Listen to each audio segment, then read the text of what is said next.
I suppose today I wanted to focus on Apollo's Arrow, and I was debating whether to really discuss this at all, but I wanted to speak to you first about the culture of Yale.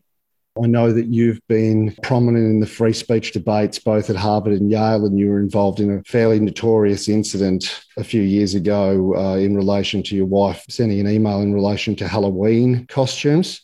The reason I brought it up is recently there was a speech given at Yale by a psychiatrist, Dr. Aruna Kilanani, which was about the psychopathic problem of the white mind. And so I suppose because of your research and your experience with social networks, genetics, in terms of the cultural moment that we're having, what is your best explanation of this? First of all, I would say that elite universities in rich democracies like Australia and the United States are in some ways hallmarks of our civilization. They are remarkable institutions that are worth protecting and worth preserving. And their mission, in my view, is their preservation, production, and dissemination of knowledge. That's the mission of a university. That's what it's supposed to do. That's not the mission of courts. That's not the mission of legislators. That's not the mission of businesses. Those institutions have other missions. But the mission of a university is the preservation, production, and dissemination of knowledge. And therefore, at such universities, we want a set of circumstances that optimizes that. And that requires, in my view, a deep commitment to classic liberalism, which is a set of principles that, among other things, speaks about the importance of free and open expression. And it's not just about protecting individuals from the actions of the institution or protecting citizens from the actions of the government, as the First Amendment does in the United States. It's about the affirmative effort to create a culture in the university or in the wider society that privileges free and open expression. So if you're so confident in the truth of your ideas, engage with your opponents and win the battle of ideas. Don't silence them.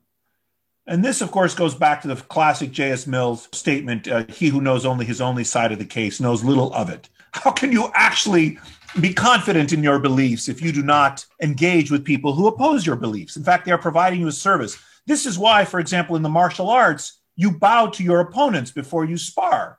You're grateful to them for helping you become better. That's how you become better, by sparring with them. And the same, I would suggest, goes with intellectual sparring.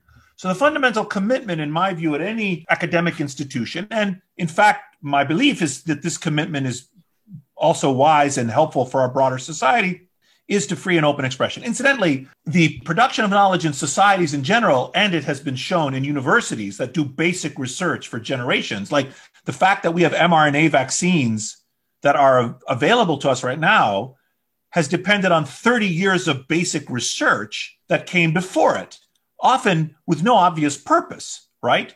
Mm-hmm. It is because we are rich countries and because we want scientists to speak the truth, unlike what happens sometimes in other authoritarian countries, as in Stalinist Russia or nowadays in communist China.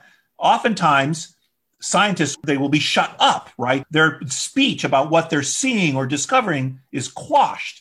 Incidentally, I discussed this a little in my book, Blueprint, The Evolutionary Origins of a Good Society. So those commitments to free expression are crucial to our ability to be rich and powerful, to produce knowledge that ultimately drives our ability to be wealthy and strong. And so these are deep and fundamental and important commitments to free and open expression that we should have in our institutions and in our broader society. So therefore, with respect to the specific example you gave recently of this professor who was invited to campus at Yale to, and I think the title of her talk was the psychopathic tendency of the white mind or something. The psychopathic problem of the white mind.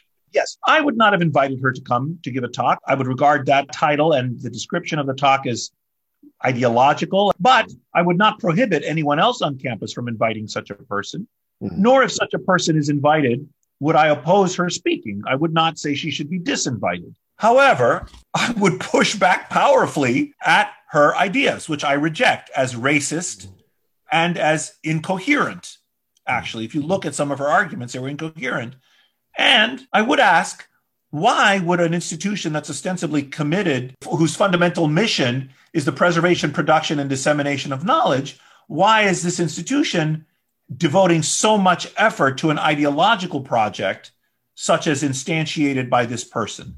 I would regard that ideological project as being separate from the fundamental mission of the university.